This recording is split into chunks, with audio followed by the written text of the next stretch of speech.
Magandang araw po, welcome po sa aking bagong YouTube channel na Nob9 TV on the Spot. Real talk, real fast.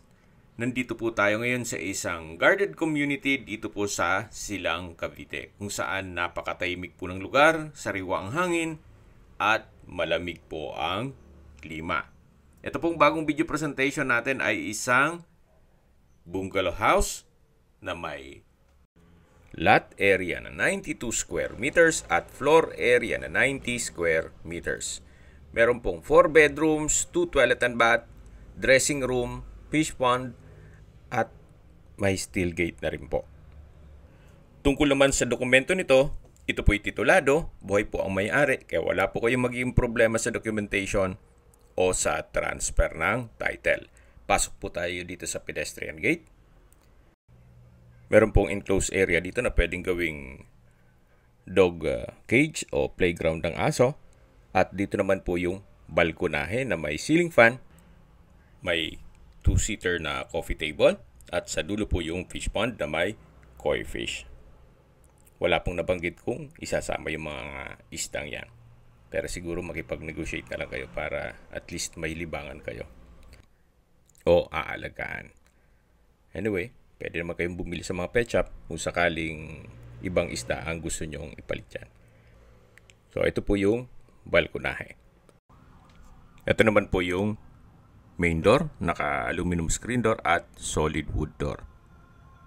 Pasok po tayo at welcome po dito sa bahay ni Mama at Sir, kung saan ito po yung naka-modern interior design. So, akala nyo lang sa labas, napakasimple. Pero pagpasok nyo po, may wow effect. Yan po, tunghayan nyo po. Napakaganda, napakaaliwalas, naka-ceiling cove design at may modern ceiling light na 14 petals acrylic flower design. Premium tiles po ang ginamit sa flooring at tungkol po sa mga furnishings, wala pong nabanggit si owner kung kasama ito. So mula po dito sa living area, matatanaw natin yung dining area at sa dulo yung formal kitchen at may breakfast nook. Check po muna natin itong first bedroom. Napaganda po nitong floor plan na maximize nila yung espasyo. Imagine sa ganito kaliit na bahay, meron kang 4 na kwarto. So ito po yung first bedroom.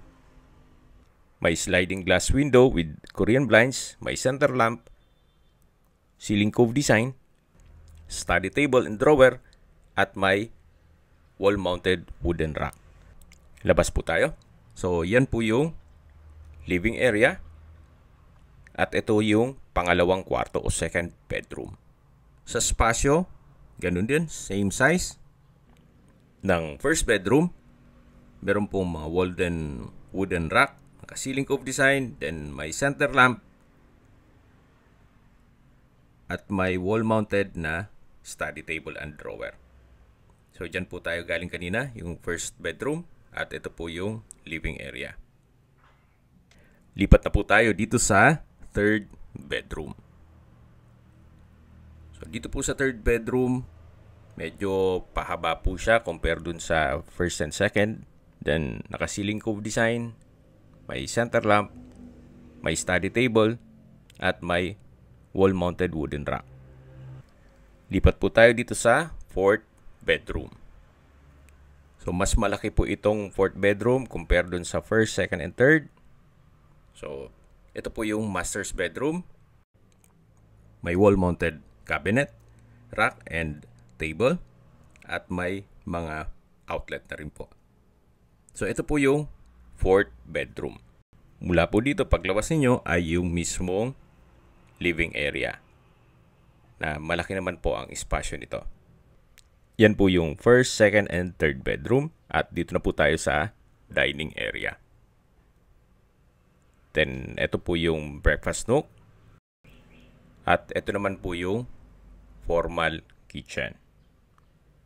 May modular kitchen cabinet, built-in gas range and range hood. May double stainless sink with faucet, kitchen drawer, at storage ng kitchen utensils. Dito naman po ay may enclosure ng dirty kitchen. Dito nakapwesto yung refrigerator, gas range, May kitchen countertop din po at may stainless sink with faucet. May modular cabinets din po dito. Ito po yung first common toilet and bath. May water closet, hand basin, at overhead shower with shower heater set. At naka-tiled bathroom wall. Check po natin yung kabilang banyo.